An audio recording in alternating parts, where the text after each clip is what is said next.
Howdy y'all, hope you're doing well. So here I have a buddy of mine who reached out to me and asked me to restore this heirloom family hatchet sheath for him, as well as do some other work for some other hatchets he had. Now we're just taking a look here. This is pretty far gone here, pretty crusted, rusted, broken apart. We're gonna have to do a lot to try to save this thing, as you'll see. This becomes quite the project here. So we're going to go through a multi-step process here. The first part is we're going to clean it off best we can using this saddle soap. And that's going to take a lot of this old gunk off, some of the old oils and stuff like that. And eventually it won't look anything like this whatsoever. It'll be looking pretty decent in the end, but this definitely gets a lot of those years and years of grime off. So this ended up taking a few washings. I think it did a total of around 3 washings. We find some unsalvageable pieces here. This welt held on by hopes and prayers. We had stitching. We had some weird handmade rivets of some sort. We had a bunch of metal staples, really rather weird. And then we have some of this brass tarnishing, this green gunk to get off here, which we try to clean off rather quickly. I do this a number of times throughout this project to try to get this gone, and it kind of keeps popping back up. But you can see it's looking pretty fine there. And polishing up this other hardware. Got to be careful with the leather.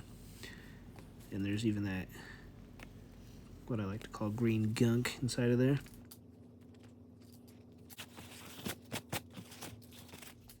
Alright, we're about to start doing some polishing on that brass here to see if we can bring its full luster back.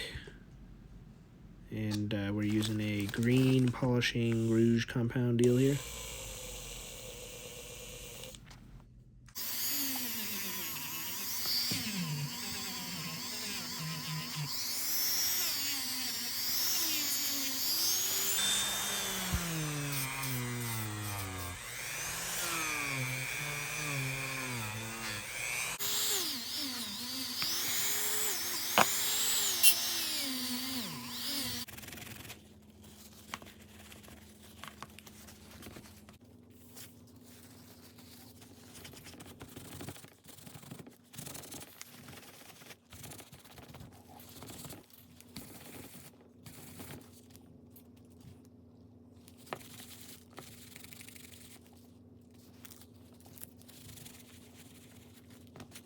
We're attempting to get this verdigris, sometimes called that, this copper and brass get over time. It's just tarnishing, and it likes to grow on there. It's not great for the leather, but I don't know, I've seen leather go long periods of time with that on it too, but probably will weaken it over time, so best to keep it cleaned on occasion. Now we can see here that we got these weird staples, and they kind of look like copper staples, which was interesting, but they have a bunch of that tarnishing verdigris stuff on it as well. So we do a bunch of work following here, pulling out all them staples and tacks and trying to get as much of that green gunk out of there as possible before we make another welt and sew it up.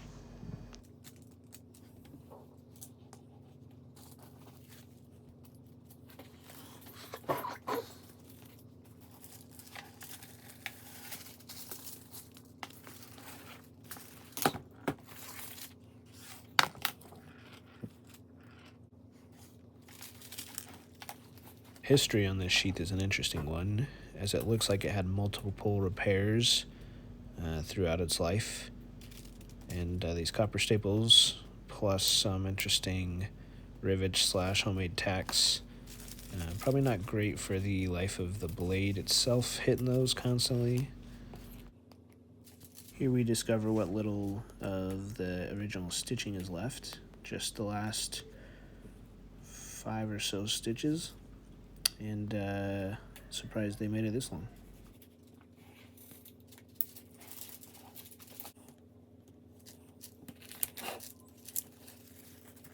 Now this was one of the more interesting repairs I had seen on this sheath. I don't believe this was an original piece. I could be wrong, but usually there would be one up top, one in the middle, and one on bottom, or so. And it had a pretty weird structure to it. I don't know if it had broken over time, but I'd never seen one like that before. We'll call that a rivet, I guess. Now we're going to attempt to add some moisture and rehydration back into here using pure neat's foot oil, which gave me a bit of a problem a couple of times, as sometimes it's hydrating, sometimes it can cause a little bit of cracking, stuff like that. And sometimes you have to use multiple products, which I think I did end up using. But at least need some hydration brought back into it. The water helped, but the water will dry out and then it'll get stiff again. So basically I end up covering this whole thing a number of times to get it as hydrated as possible, because some of the leather is pretty weak. This belt loop, for example, will probably never be able to be used again. It's very tender, as well as some of that back that was pretty mashed there, which we tried to fix later on. And I'll show you how to do that. And I'll just soak this whole thing and I'll let it sit for a while and let the oil penetrate. And then we'll take the majority of it out again later, wiping it off and having a paper towel soak method where it'll kind of wick it out a bit. While we wait for that to soak, we'll go ahead and get started on this next project here, which is the axe that went into the sheath. And this is the family heirloom, and we discover a few interesting things here. We're going to try to save this handle for starters, because it has a really beautiful patina on it, but we'll end up seeing what's under that tape there in a bit. But we're going to start with the good old WD-40, and we're just going to give it a light scrub here. We'll keep the patina on the blade just to remove that rust. So I'm just going to use a brass brush here. It's strong enough to get the deposits of any kind of resins and stuff off of here, as well as that light rust, but light enough to not scratch the surface or remove too much of that patina.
Alright, now I'm going to be switching over to this 600 grit wet dry sandpaper. I'm still going to be going very light here.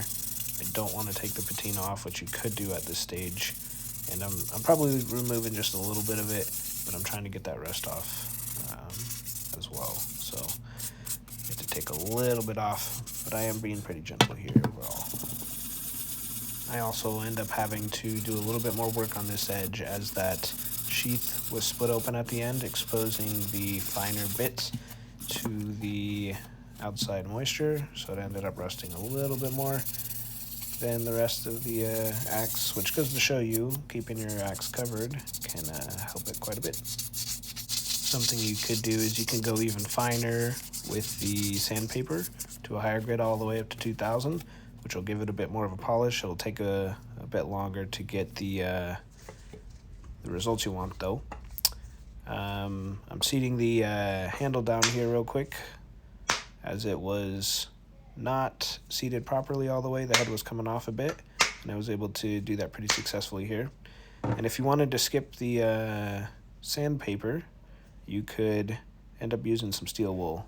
Now you see I got that head nice and seated. It's pretty perfectly flush there.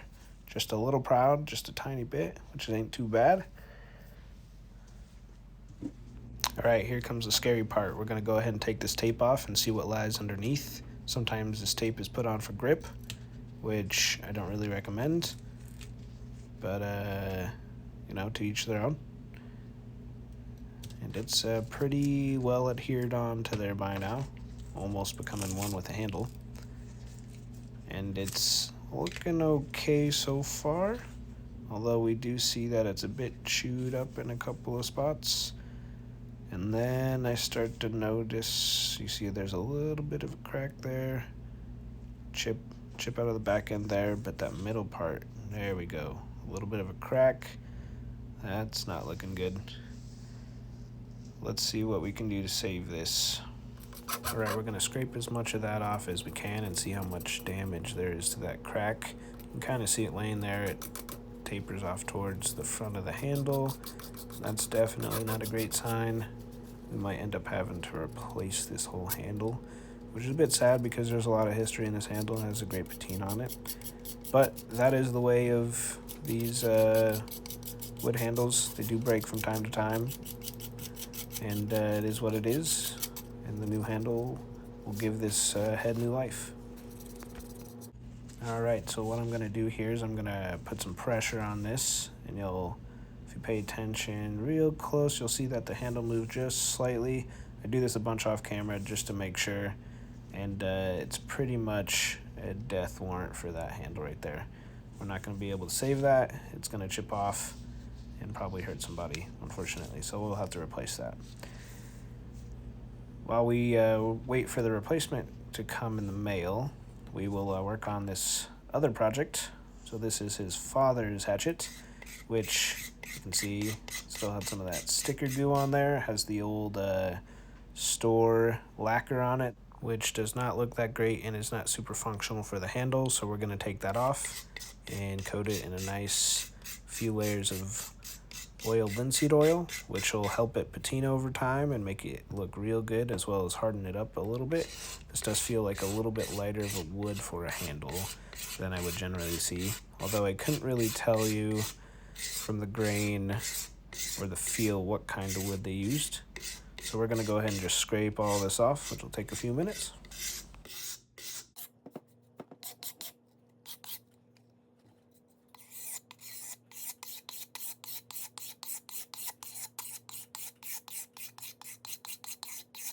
You can do this a number of ways. You can waste a bunch of sandpaper, use a card scraper, use the blade of a knife. I found that these blades are cheap enough and work really, really well for this particular application.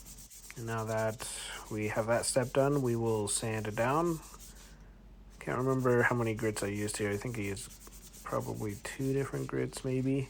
We don't want to go too high because that'll make the handle really slippery, but we'll give that a good once over. And we're just using regular old sandpaper. I can't remember, it was probably 80 grit or something like that, and then I might have moved up to something in the hundreds here. While we're at it, we'll go ahead and just give this head a light once over. This one's not nearly as bad as the other one, so we'll just do a basic little clean here, get the surface rust off. Now I'm gonna go ahead and reprofile the edge here. This one was on the duller side, so I'm going to be moving this bevel back here, which will take a minute, and we'll do that on both sides and then touch it up with the stone in the end. The particular request for this one was not to be so laser sharp. You could just chop your finger off and it'll go dull in 1 second, so we'll give this a nice in between kind of sharpness level, something that you can still split with, but do a little chopping as well.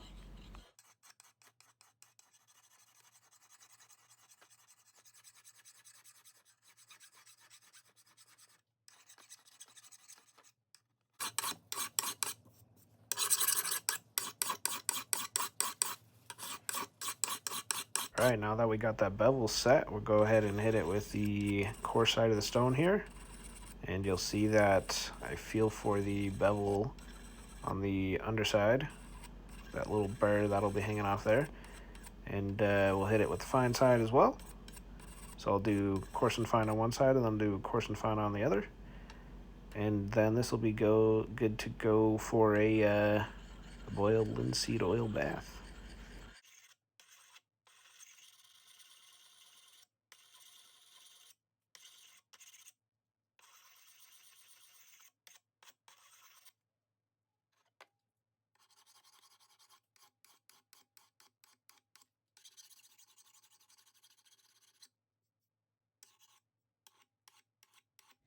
Alright, almost forgot one last step. We'll check the sharpness here, and then we'll give it a strop. Remove any wire burr that might be there. And we get a nice oil linseed oil bath coming here. We do this, I can't remember if I ended with 4 or 5 times. The idea is that you do it once every day for a week, once every month for a year, and then once a year after that. Alright, now back to the main event here. We have cut out a new welt for this bad boy, and we found a thread that is very similar color to the sheath here. We're going to start with a back stitch, then we'll go forward and back. We're using a saddle stitch here, and you'll have to forgive me for this angle. I'm learning to film while doing stitching, not the most easy process. Kind of need both hands here.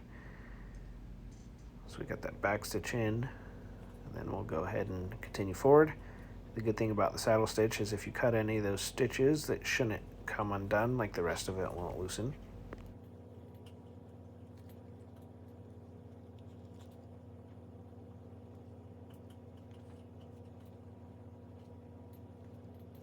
I end up starting to lose a bit of grip on the needles here, trying to shove them through these holes, and the reason that is I'm getting a little bit of too much wax from the thread on my hands. This is a wax thread, which greatly helps with the longevity and strength of this thread, but does give me a little problem time to time, and I'll have to pull out pliers probably and use them a couple of times here.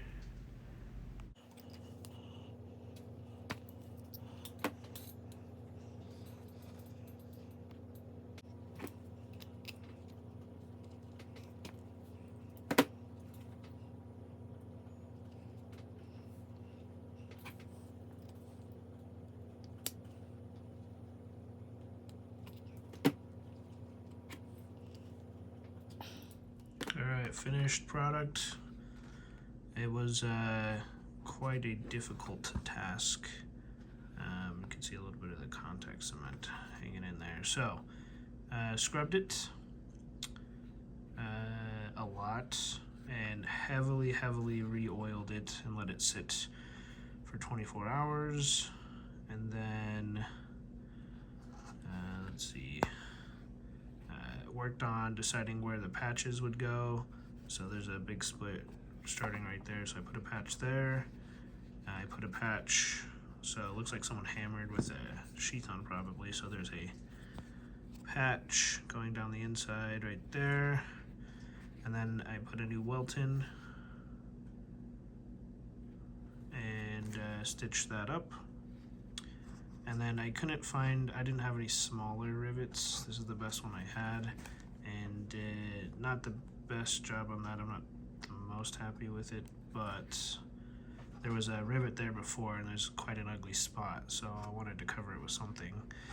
And the only thing that I couldn't fix so far is this, which is problematic.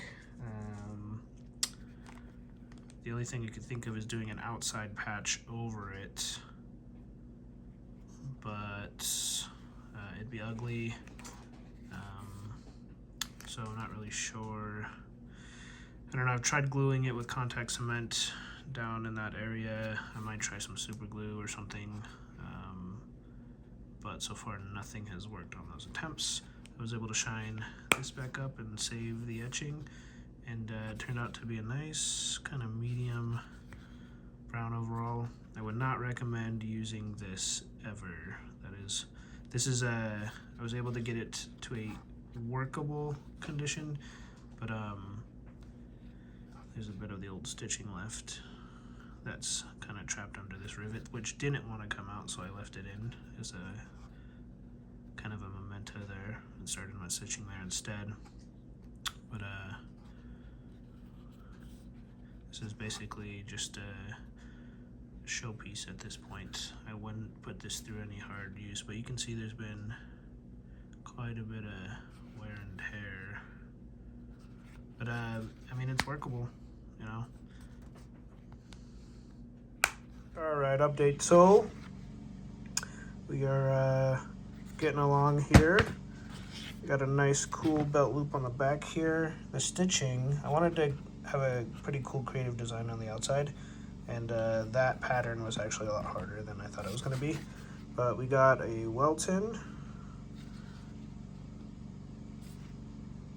and we still need to stitch this up here, which is what the second line is, and then we need to oil it up, which will change the color and look, and bend this over and find the right hole for the snap. All right, we're working on the stitch lines here.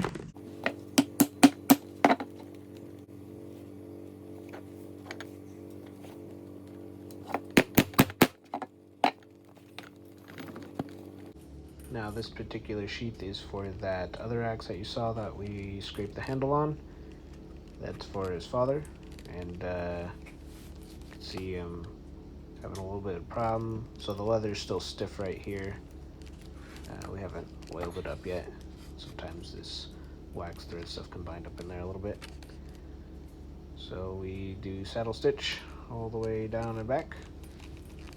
Some of them I poked out a little better with the awl kind of thing. That one was pretty easy right there.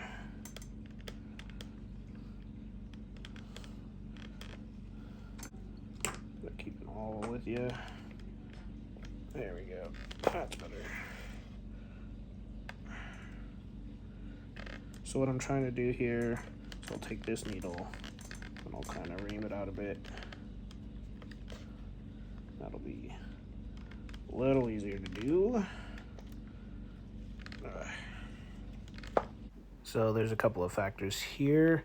I'm going through 3 pieces of leather, and there's a bit of contact cement in the middle, and that makes it a little hard to get through because I'm also using a pretty thick leather here. I'm using, I believe it's 7 to 8 ounce leather and 3 pieces of that, and that's quite a lot to get through.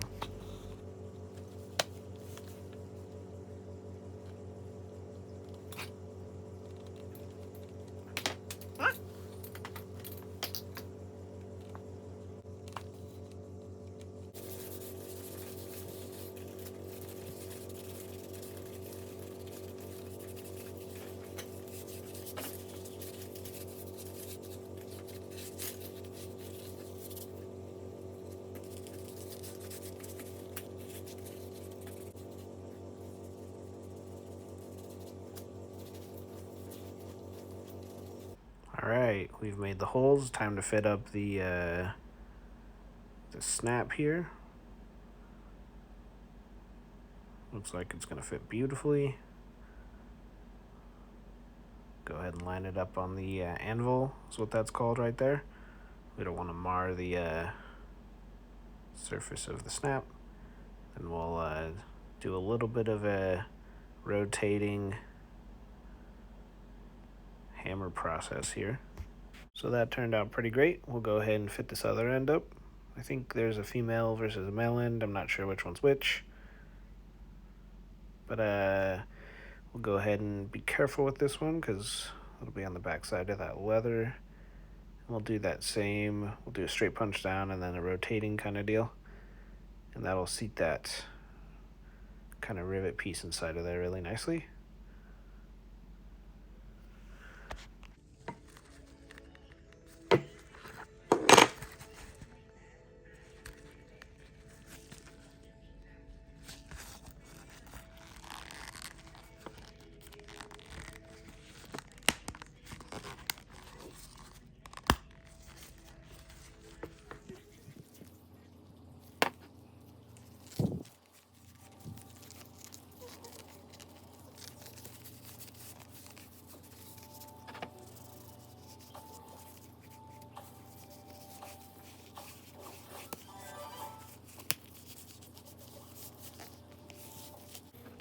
Now that we got that nicely finished there, one last step to make this all look real good is we're using a little bit of a burnishing tool and some burnishing gum to finish these edges here. We'll do this a number of times to try to get a nice even finish, which will help it weather and stop wicking moisture through the ends of the leather there, which will help for the longevity. It's basically heat and friction multiple times to get a nice kind of glossy matted over finish.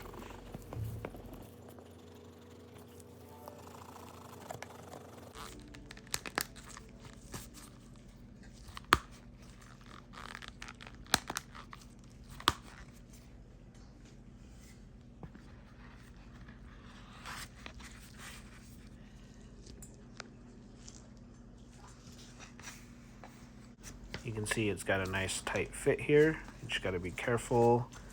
There's a good sized welt in there, but it will also adhere to the axe over time and kind of fit like a glove. This is the first fitting, and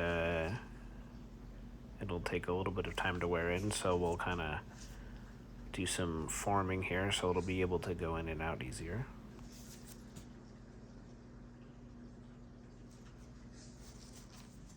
Right on to the next project. They had another hatchet, and this one didn't have a mask at all, so we're making a new one, and the request for this one was a front covering with a back strap, which was quite a fun project. I say out of all of these, I think this one was my favorite.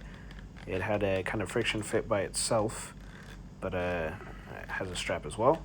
The design on this one went a bit smoother than the other one. That other full mask was a bit difficult and time consuming, and I enjoyed the challenge, but I gotta say that this one was my favorite.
Alright, I just got done working on this, well, not done, but designing how this flap is going to go, this securing strap, and working on stitching now. Alright, so this is the first time making an axe sheath with a big loop like this, and I should have sewn it on while it was on, well, the two outer pieces were not together, because it makes it a lot more difficult trying to sew in and out of the sheath here. It's not impossible. If it was any deeper, it would be. Thankfully, I designed it just a way I can still get this done, but just barely. Let's fight me. Nope, don't want that. I want to go through the other one. Hello. There we go.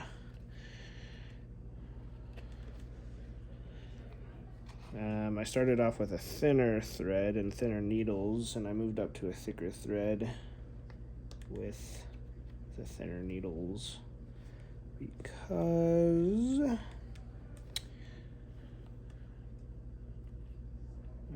it felt too thin. Wasn't filling out just right. But it's working now. Just fight me. There we go. Like, this is never perfect. You're dealing with imperfect spaces and imperfect measurements. You just try to make it look as good as you can. From my experience, I'm sure the masters out there, which I am not, can do better, but I'm doing pretty good.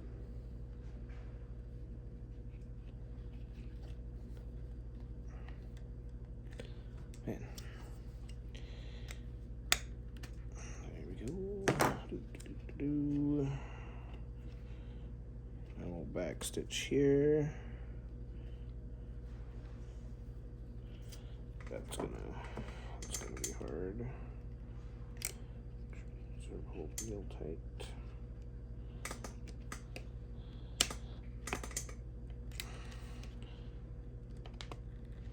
Oh, that was rough. Okay. I'm trying a method of sewing almost all instead of doing rivets, because rivets eventually kind of tarnish and they can look good, but if you don't take care of them, they can kind of help rot the leather a bit, which I haven't liked. So next step is the snap. All right, so what we need to do is wrap this around here, nice and tight, and then we'll make a mark right there, and that's where the snap system will go. Okay, so all we need to do is we'll just take a pencil. We're gonna, and I think that's where it's gonna be home. Let's see, somewhere right around there. You can also do it lower, but you just want to cosmetically look at it at this point, and you want it to be at a good angle there. That just looks a little too low, so we'll go right around there. All I'm doing is taking a pencil, marking the exact middle of that right there, and that is where we're going to punch a hole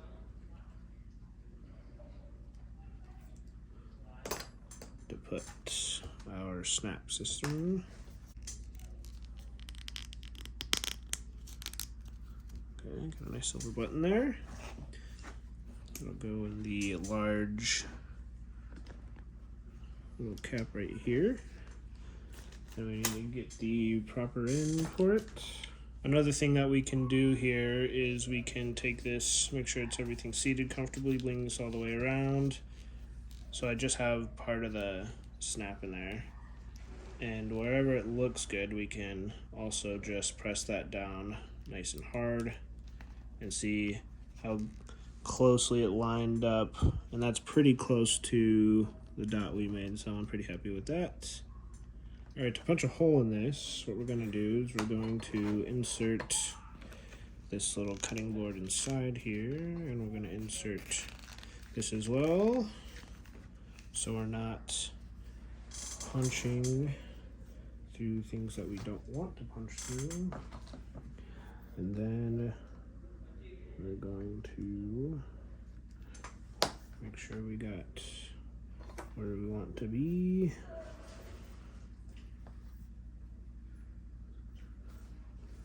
It's right around here.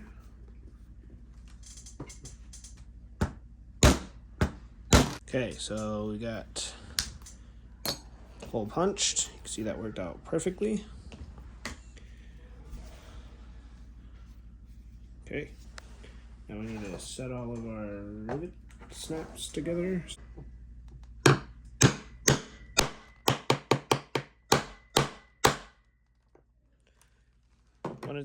when you're setting this, you can see that this gets seated,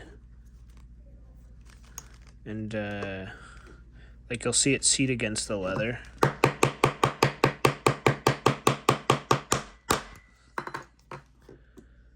All right, that looks good.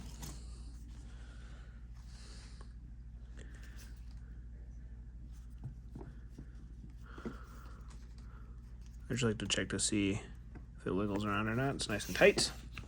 Now we'll do the same thing here.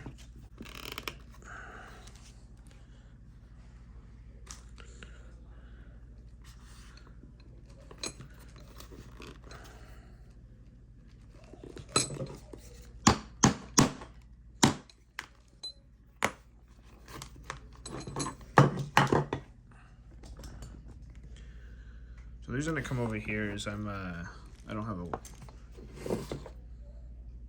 massive workbench, and the leg of my table is over here, and you want to hit under something solid.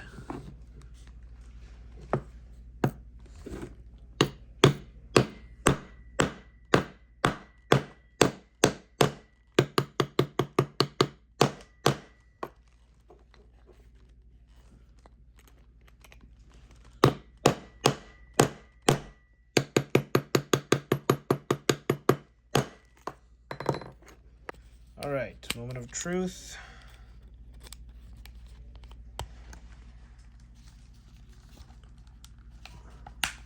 Here we go.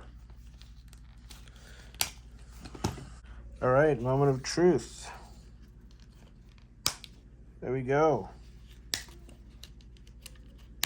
Nice solid snap. Line 24.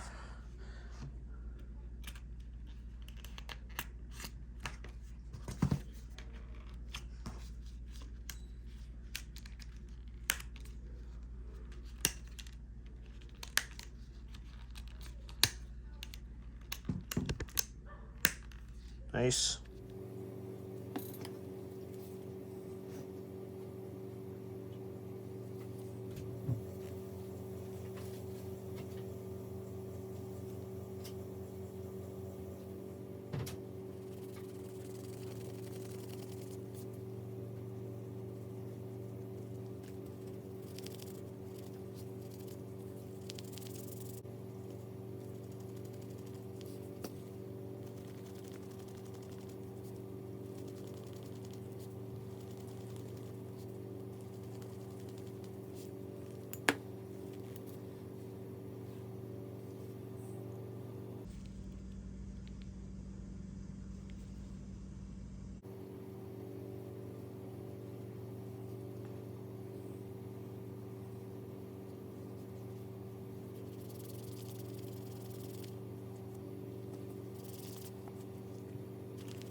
A lot of the time these handles come not so pretty, so we're doing a bit of reduction and shaping up just so it fits in the handrail nice.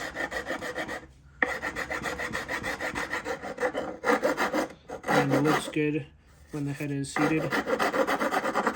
I've pretty much finished this side, so we'll turn it around and show you what it kind of looks like on the other side. It looks similar on both sides. This side looked a little worse.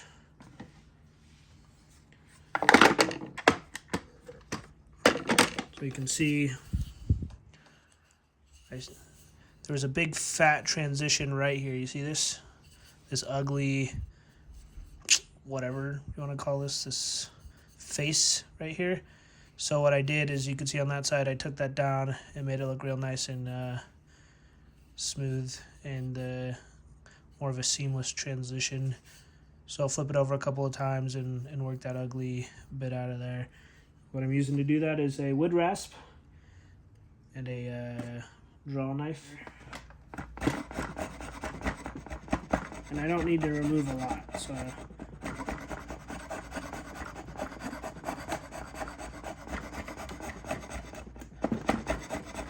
I'm just working where I can control the edge a little better right here.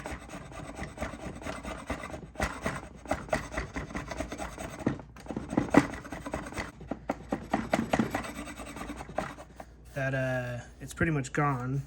I still got a little bit, so I'll reduce this and make this even all the way around. And you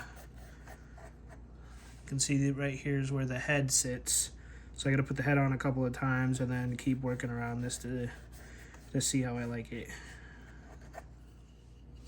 All right, that looks a whole lot better. You can see there isn't this big old ugly face. There's a little bit of a taper here we need to work on, and just a little bit of that seam, which some of it will be reduced by sandpaper and blended in, but there's no longer these big fat ugly faces that were on there. So got a little bit more there to blend in there and right here, so that they had kind of a hump right here, so there's a little bit to blend in right there as well. All right, so head's not fully on yet, but you can see that we got a little bit more thickness to remove right up in here, but a lot better than having that real ugly fat face on there. That was just like a giant platform going up into here, which, I don't know, I feel like that's you give any platform for a shock like that, it could splinter off. Got a little bit right here to work on. You can also, you want to look at it from all angles. It's looking pretty good overall. There's just a little bit here and there to finish off.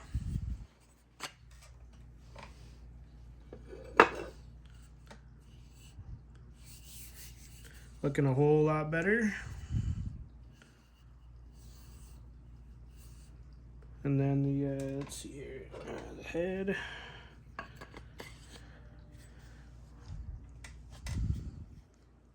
That looks pretty good. It's pretty comfortable on the hand. As comfortable as these eye designs can be. You can see that they're a bit pointy up here, so it's not the most comfortable axe design in the world, but that feels pretty comfortable. I got a medium to medium small hand. You can decent sized palm, a little bit short on the fingers. That's not too shabby. We need to cut an eye.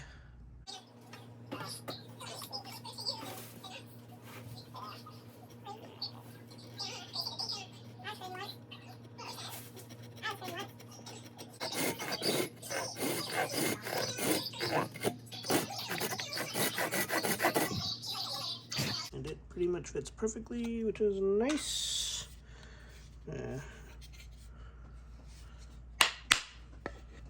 Work on seating this head, so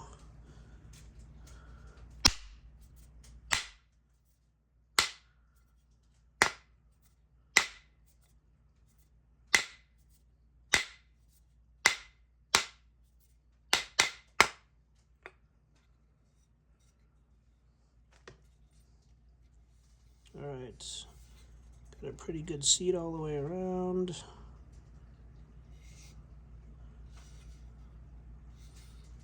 Now, time to glue her up. Nicely seated, time to put the wedge in with a little bit of glue. Hammer on home.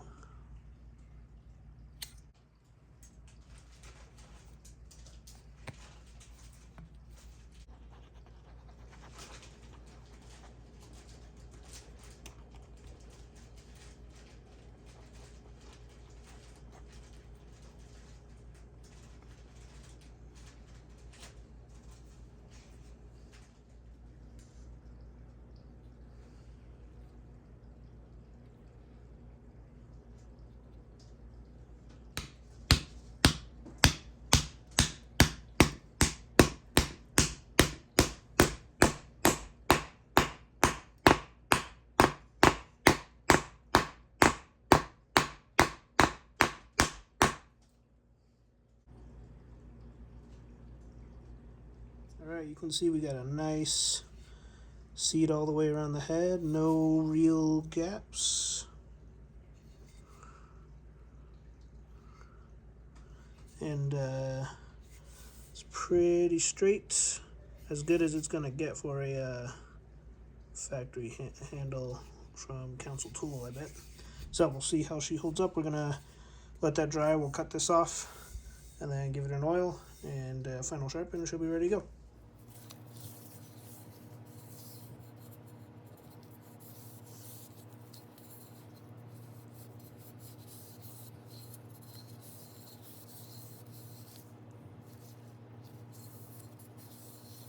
Coat one on that. This is about the third or this is about the fourth. I think about the fourth coat on this one. This handle was already particularly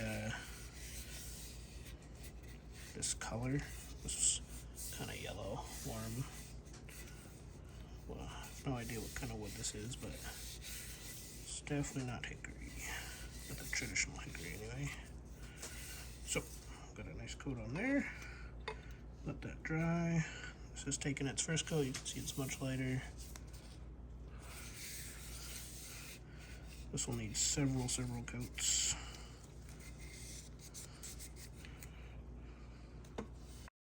I wanted to thank my buddy and his dad for the opportunity and the challenge, and I hope they enjoy these for years to come.